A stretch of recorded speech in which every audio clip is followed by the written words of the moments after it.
Hi guys, a lot of you misinterpret the word tracking error. You think tracking error is the difference between the return generated by an index fund and the index itself. No guys, it is not the difference between the returns of an index fund and the index. In this video, I am going to introduce a new concept called as tracking difference, which will help you in better understanding the meaning of the word tracking error. So yes, there's a new concept that you're going to learn in this video. And in the end, I will also discuss the concept of side pocketing. Now, before we understand as to what is tracking difference and tracking error, we should all know what is an index fund. An index fund is nothing but a mutual fund scheme where the money is invested in those stocks which are used to compute an index. We all know that Nifty is an index which is based on 50 stocks.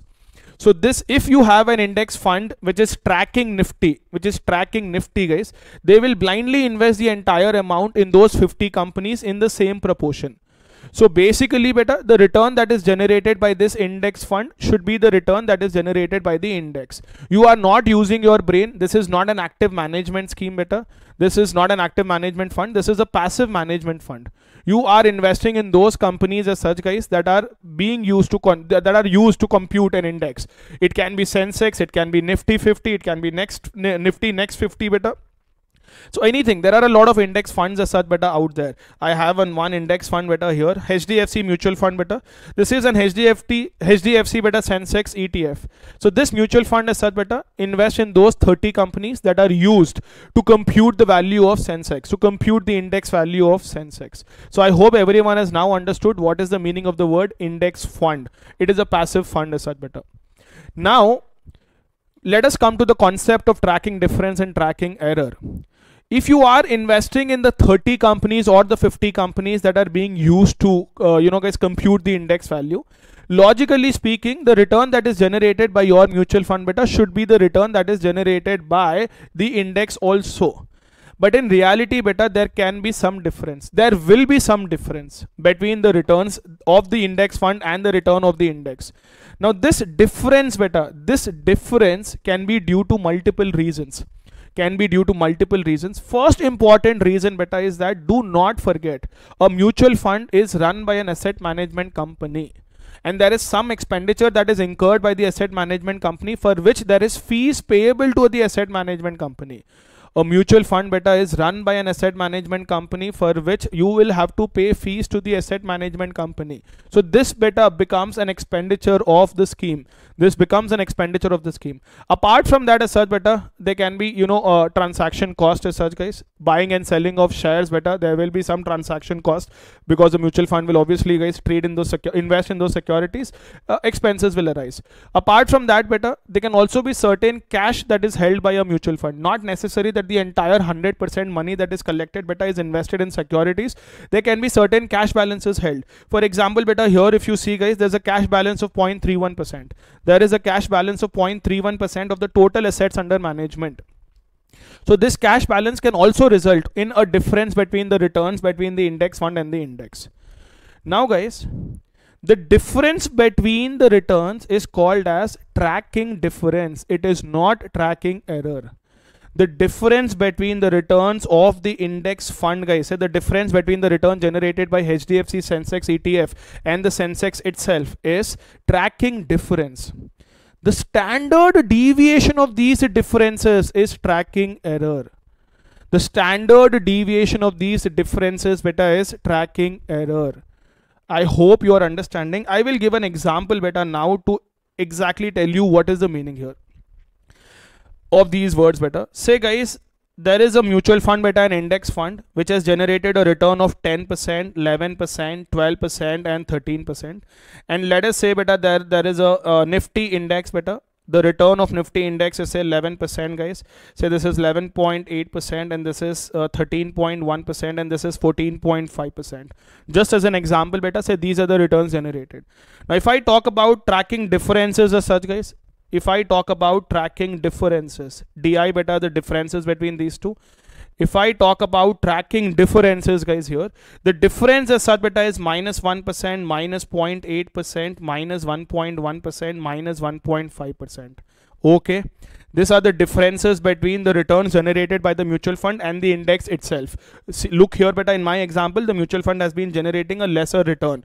The mutual fund beta has been generating a lesser return, guys, in my example.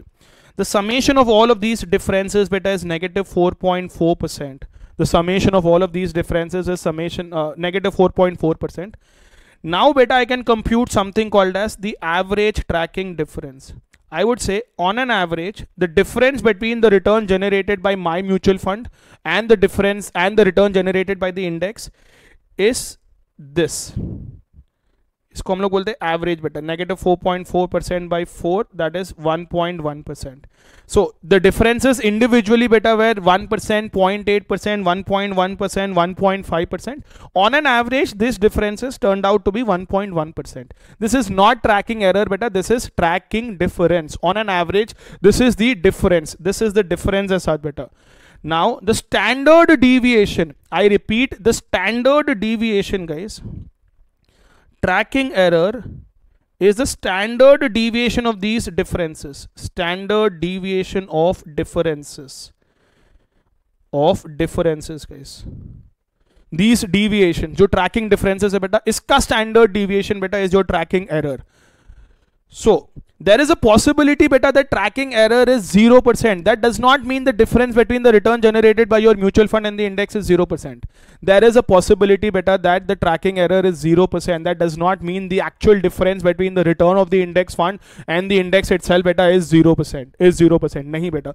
Anyways beta, the formula here is di minus d bar whole square summation divided by n minus 1. This is the formula, guys, for computing tracking error. Now this tracking error is a part of your CA final syllabus, mutual fund.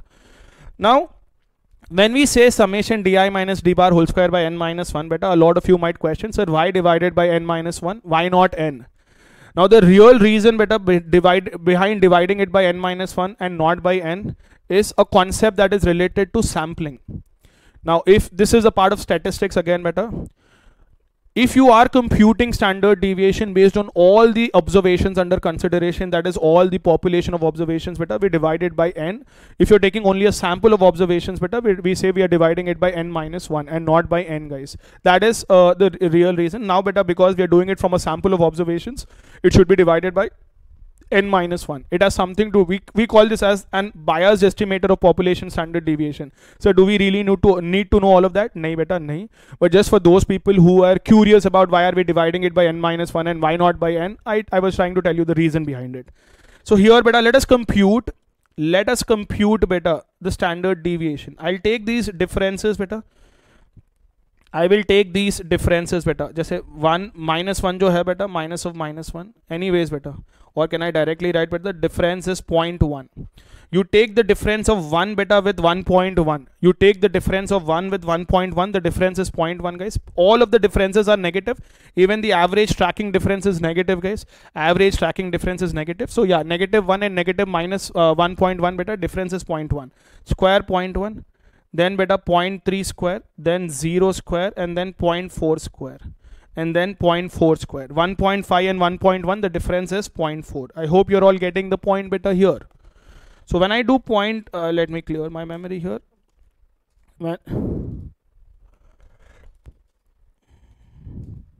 This is 0.01 beta, and this is 0.09.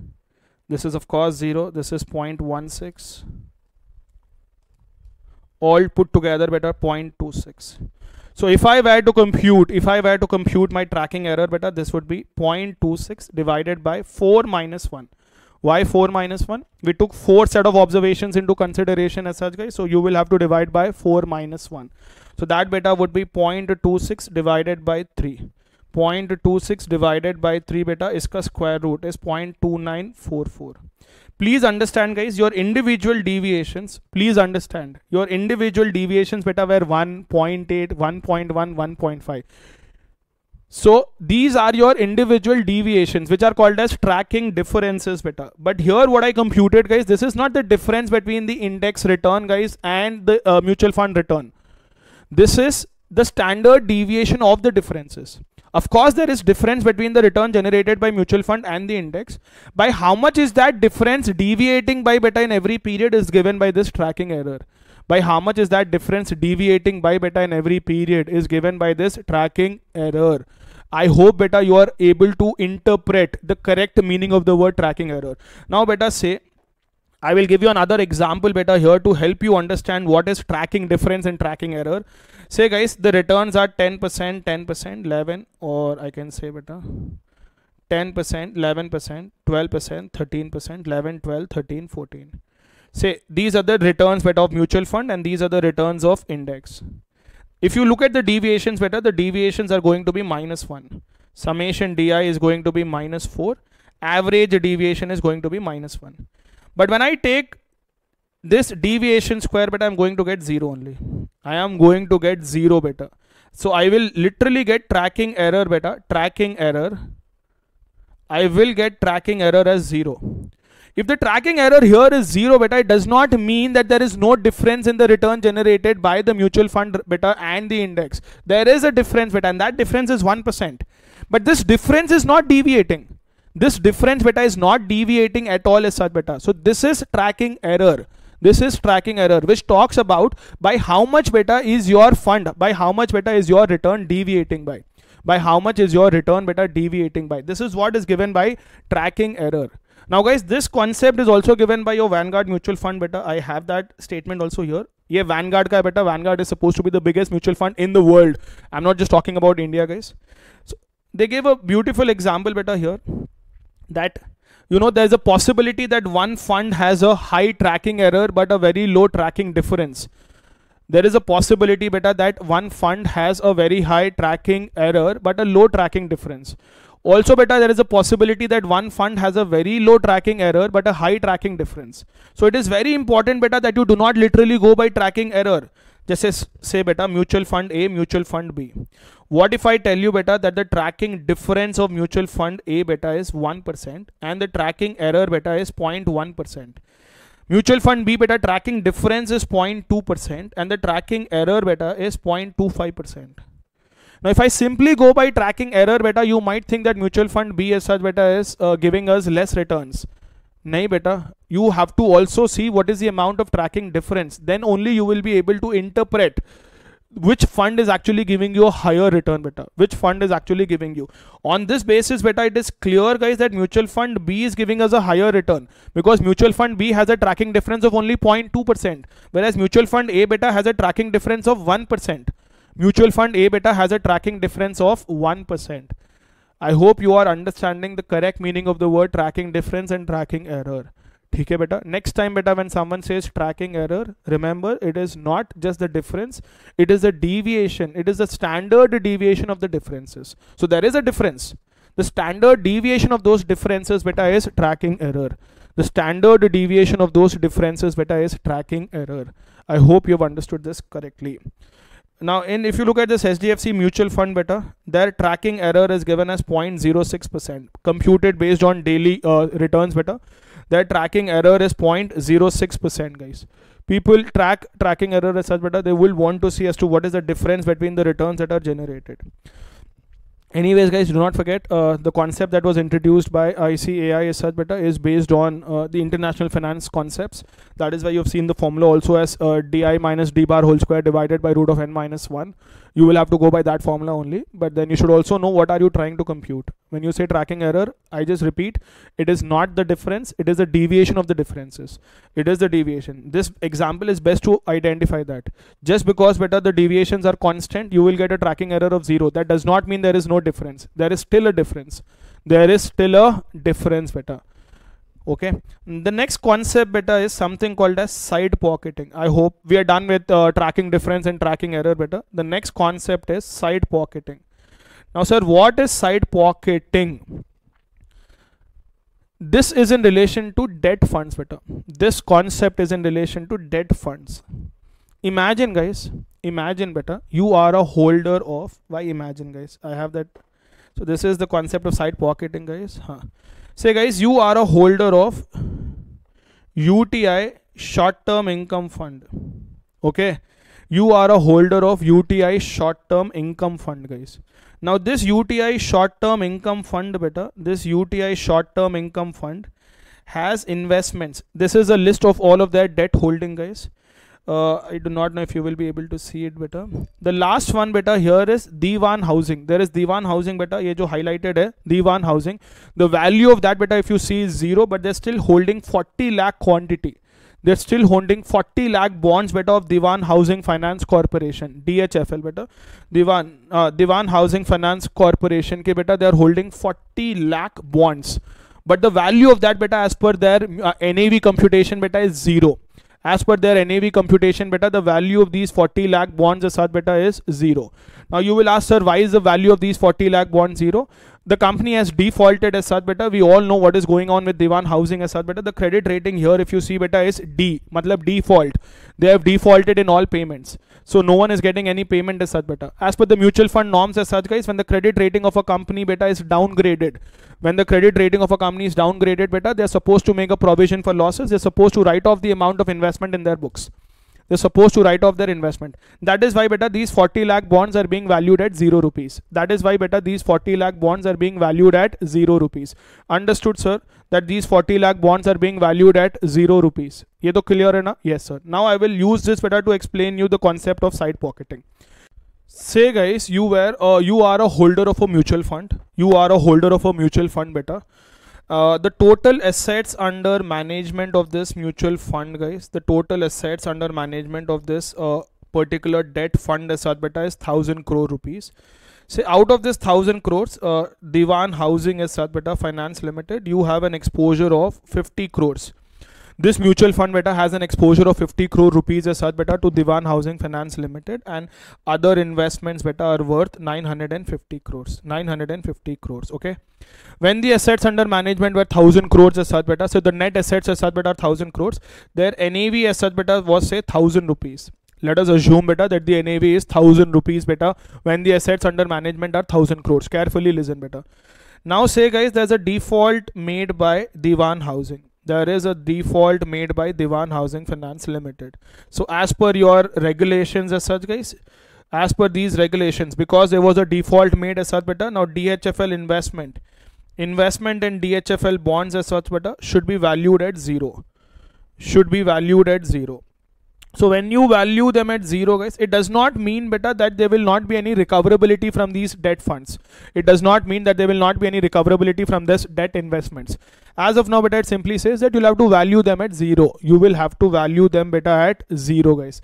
Okay sir, we valued them at 0. So now what will happen beta, the assets under management AUM beta will be 950 crores, and say the NAV as such beta is 950 rupees.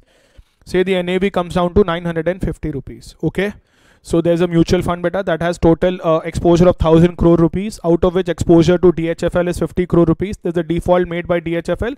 So it has been valued at 0. I just gave you a realistic example beta there. 40 lakh bonds valued at 0 rupees beta. UTI short-term income fund. So the NAV now beta comes down to 950 rupees. If you are an investor guys and you want to exit, if you are an investor beta and you want to exit, listen carefully beta. If you are an investor and you want to exit from this mutual fund, you will have to now sell your mutual fund unit at 950 rupees. And you will be like, what if tomorrow there is some recovery made from Diwan Housing Finance Limited? I will not get anything of it. Say you are a mutual fund investor and you want to exit this mutual fund. So you will have to beta sell at 950 rupees only now. Because the NAV is 950 guys, you will have to sell at 950. And back in your head beta, you will be like, what if there is some recovery made beta? What if there is some recovery made as such guys tomorrow, and you know, you will actually would have got a higher value. You would have actually deserved a higher value better. So guys, what if you sell at 950 and the mutual fund subsequently recovers from DHFL, and the mutual fund beta subsequently recovers from DHFL, and NAV increases beta to 970. What if beta you sell at 950 rupees and subsequently there are recoveries made from DHFL and the NAV beta increases to 970 rupees. 970. Don't you think beta it is unfair? Don't you think beta it is unfair? It is also beta, it is giving an you know guys, a higher benefit beta to that individual who purchased at 950 guys, who purchased at 950 after this DHFL bonds beta were written off to 0 beta, who purchased at 950 and sold at 970. It is advantageous to that person. Boss banda to mast kama lega abhi. For no reason he is making a gain of 20 rupees per unit. Yes or no? to ensure better that the investors are not at loss, the concept of side pocketing have been introduced. The concept of side pocketing have been introduced better. Now that UTI mutual fund beta has not side pocketed, that is why you're seeing better that valued at 0. They have not side pocketed, guys. UTI short term income fund has not side pocketed. That is why it is still appearing there. But what is side pocketing? If you are doing side pocketing as such beta, side pocketing, you literally have units representing that 950 crores investment, and then units representing this DHFL investment beta of 50 crores valued at 0 beta. When you say side pocketing as such beta, you now have two separate set of units that represent your good units, good investments, units that represents beta those which have been valued at 0. Investors can sell only good units. Investor can sell only the units representing good investments. You are not forced to dispose of the entire thing. Good investments beta. Investors beta can sell only those units that are representing good units by pocketing those units that have now been valued at 0. By pocketing those units beta that represent those bad investments and now have been valued at 0. Tomorrow, guys, if there are recoveries made from DHFL, you will get it because you are still holding those bad units. Tomorrow, if there are recoveries made from DHFL beta, you will still get that money because you are holding this. Don't you think beta the concept of side pocketing was actually required? Yes or no? UTI short term income fund beta side pocketing was not done, but this concept is required, guys. This concept is required. Okay, I hope you have all understood this, guys, properly. I'll see you guys around. All the very best as such beta for your examinations. Study well. I hope you have understood side pocketing properly. Bye bye, guys.